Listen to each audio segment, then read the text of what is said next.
श्री राधे। राधां कृष्णस्वरूपां वै कृष्णं राधास्वरूपिणं कलात्मानं निकुञ्जसुतं गुरुरूपं सदा भजे। गोविंद जय जय गोपाल जय जय राधा रमण हरे गोविंद जय जय गोविंद जय जय गोपाल जय जय राधा रमण हरे गोविंद जय जय। श्री वृंदावन बिहारी लाल की जय। भगवान नामानुरागी समस्त नाम महात्मा सुनने वाले सज्जनों, अपने लोग बहुत बड़े भाग्यशाली हैं। कारण देव दुर्लभ भगवत प्रदत्त मानव शरीर मिला है, जिस शरीर को प्राप्त करने के लिए समस्त देव समुदाय और कलयुग से पूर्व द्वापर त्रेता सतयुग के महान विभूतियों के मन में ऐसी लालसा जागृत रहा करती है सदग्रंथों के आधार पर, जो ऐसा कब सौभाग्य हमें मिलेगा कि कलयुग में मानव शरीर धारण कर भगवान के मंगलमय नाम का जाप करते हुए भगवान का नित्य सानिध्य प्राप्त करें। आप लोग तथा हम इतने बड़े भाग्यशाली हैं कि भगवान अपनी ओर से हित की कृपा करके, गोस्वामी जी ने कहा है, कबहू की कर करुणा नर देही देत ईश बिनु हेतु सनेही। अपनी ओर से अनुकंपा करके अपना सा सुंदर शरीर प्रदान किया है। इस मानव शरीर को यदि आप सदुपयोग करेंगे तो नित्य सानिध्य प्राप्त हो जाएगा भगवान का, अर्थात पुनः 84 लाख योनियों का चक्कर सदा सदा के लिए छूट जाएगा, आना नहीं पड़ेगा। सदुपयोग क्या है? तो धर्म ग्रंथों में लिखा है, मानवों की सांसें 24 घंटों के अंदर 21,600 चला करती हैं। अर्थात हर सांस पर यदि हमने आपने रामकृष्ण के मंगलमय नाम का जाप या कीर्तन स्मरण या ध्यान किया, तब तो आना जाना छूट जाएगा। लेकिन देखने में आता है कि सबसे कठिन भगवान के नाम को ही लोग समझने लगे हैं। इसके विषय में भी शास्त्रों में परिचर्चा उपलब्ध होती है कि स्वल्प पुण्य बताम राजन विश्वासों ने जाए थे। जिन महाभाग्यशालियों के दिल दिमाग में पुण्य होता है, उन्हीं का मन, उन्हीं का चित्त श्री भगवान के मंगलमय नाम में लगा करता है। जिसके पास पाप रहता है वह कथमपि भगवान के नाम की ओर नहीं झुकेगा। कहने का तात्पर्य, जब पापाधिक्य के कारण हम भगवान के नाम की ओर नहीं प्रवृत्ति प्राप्त कर सकते, श्रद्धावान नहीं हो सकते, फिर क्या किया जाए? इसके लिए भी नाना प्रकार के दृष्टांत उपदृष्टांत उपलब्ध होते हैं। जैसे किसी को पित्त की बीमारी हो गई, कफ पित्त बात, 3 प्रकार की बातें हुआ करती हैं। किसी का शरीर कफ प्रधान होता है, किसी का शरीर पित्त प्रधान होता है, किसी का शरीर वायु प्रधान होता है। आप यूँ समझिए कि मेरा शरीर पित्त प्रधान हो गया, तो पित्त का लक्षण है, पित्त की पहचान है कि मिश्री भी कड़वी लगने लग जाएगी। कड़वी माने तीत, नीम की पत्ती के समान। तो इसका क्या उपाय है? तो आप आयुर्वेद के पास जाइए। आयुर्वेद के जो ज्ञाता हैं वैद्यराज, उनके पास जाइए।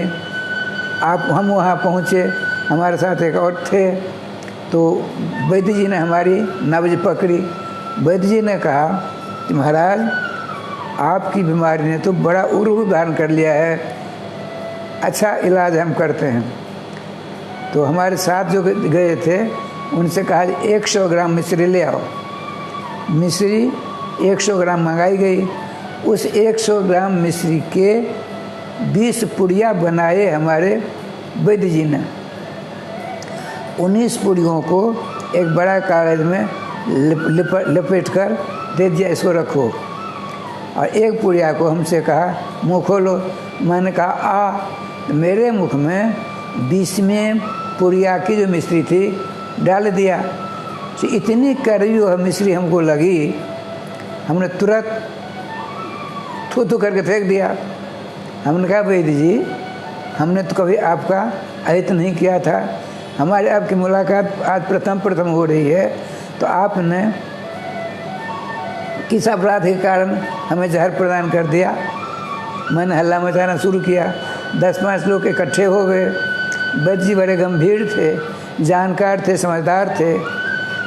आपने कहा सुनिए बाबा जी महाराज, आपके साथ में जो आए हैं इन्हीं के द्वारा मैंने 100 ग्राम मिश्री मंगाई, उसके 20 पुड़िया बनाए। ये देखो 19 पुड़िया रखे हैं। एक पुड़िया मिश्री को आपके मुख में दिया हमने, कड़वी लगी, आपने फेंक दिया। नहीं, फेंकना नहीं है। हर 5-10 मिनट पर इन पुड़ियों में से एक पुड़िया की मिश्री अपने मुख में लेना है आपको।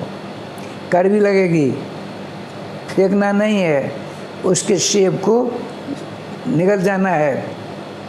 एवं प्रकार से 3-4 दिनों तक हर 5-10 मिनट में 5-5 ग्राम मिश्री को चूसते रहेंगे। फिर धीरे धीरे वह मिश्री की मिठास आपको मालूम होने लग जाएगी। कड़वापन चला जाएगा, अब मीठापन आ जाएगा। तब आप समझिएगा कि मेरी बीमारी दूर हो गई।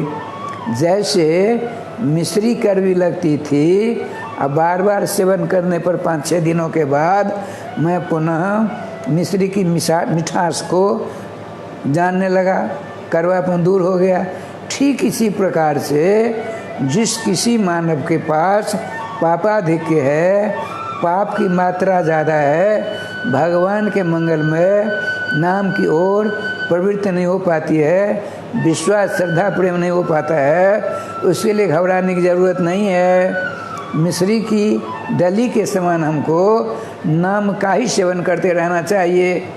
यदि मैंने बराबर नाम का रसास्वादन करना प्रारंभ कर लिया तो धीरे धीरे हमारे पाप सारे जलकर स्वाहा हो जाएंगे। हम धीरे धीरे पुण्य हमारे बढ़ेंगे। नाम के प्रति श्रद्धा, विश्वास, प्रेम, अभिरुचि स्वतः जागृत होने लग जाएंगे। अतः हे भगवत प्रेमियों, सज्जनों, हमको आपको घबराने की ज़रूरत नहीं है। खाते पीते सोते बैठते चलते फिरते हर हमेशा हमको अपनी जीवा से, एक आचार्य ने तो यहाँ तक कह दिया कि हे जिह्वे रससारज्ञे सर्वदा मधुर प्रिय राधा कृष्णाख्य पीयूखम पिब जिह्वे निरंतरम। अरियो, विभिन्न प्रकार के रसों को ग्रहण करने वाली जीवे, तुमको मैं ऐसा उपदेश देता हूँ क्या कि तुमने तो न जाने कितनी बार जन्म लिए हैं। हर बार तुमको जीवा तुम आई हो उन जोनियों में, तत्त जोनियों में नाना प्रकार के रसों का स्वाद तुमने भोगा है। लेकिन सत कहो, भगवान के मंगल में नाम में जो मिठास है, जो स्वाद है, जो प्रेम है, क्या अब तक तुमको मिला? तो जीवन का नहीं मिला। तो पिब जिह्वे निरंतरम राधा कृष्णा के पीयूखम, राधा कृष्णा नाम रूपी भगवान राम कृष्ण के मंगल में नाम रूपी जो अमृत है, सुधा है, उसका पान हमेशा करती रहो, उससे तेरा अवश्य कल्याण हो जाएगा। इसमें दो राय नहीं है। अतः हमको आपको सबों को खाते पीते सोते, देखिए जब आप सोते समय नाम लेते हुए सोएंगे तो नाम भगवान की कृपा आपके ऊपर अभी नहीं, तत्तु दीर्घकालानुसेवनात्, थोड़ा समय लगेगा। तो नाम भगवान क्या करेंगे? जिनके नाम आप लेते हो उनके मांगलिक स्वरूप की अलौकिक झांकी के अलौकिक दर्शनानंद प्राप्त कराकर आपको कृत कर देंगे इसी शरीर में। इसके लिए अभ्यास करना पड़ेगा। यह भी है, एक नाम लेने से ही सारे पाप जलकर स्वाहा हो जाते हैं। लेकिन ध्यान रखिए, जिस शास्त्र ने यह कहा है भगवान के अनेक नामों में से किसी एक नाम का जाप कीर्तन कर लो, जप कर लो, सारे पाप दूर कर स्वाहा हो जाते हैं, उन्हीं शास्त्रों ने यह भी हमको आपके लिए निर्देशित किया है कि अव्यावृत भजनात् बार बार भगवान के नाम का भजन करते रहना चाहिए, जप करते रहना चाहिए, संकीर्तन करते रहना चाहिए, स्मरण करते रहना चाहिए, चिंतन करते रहना चाहिए। यदि हमने ऐसा अभ्यास किया तो समझ लो भैया, संसार सागर से अनायास आपका संतरण हो जाएगा और नित्य सानिध्य भगवान का प्राप्त होकर वो आनंदमय सागर में गोता खाने लग जाओगे। जुगल किशोर की नित्य झांकी के दर्शन करते करते फूले नहीं समाओगे। इसीलिए उन्होंने अपनी ओर से अनुकंपा करके मानव शरीर प्रदान किया है। मानव शरीर की सार्थकता जिन्होंने शरीर दिया है उनको प्राप्त करना, अर्थात मोक्ष प्राप्त करना। मानव शरीर के द्वारा जो सुविधा है वो किसी दूसरे शरीर के द्वारा नहीं प्राप्त है। अतः हमको आपको नाम ही लेते रहना चाहिए। जय जय श्री राधे श्याम नाम महाराज की जय।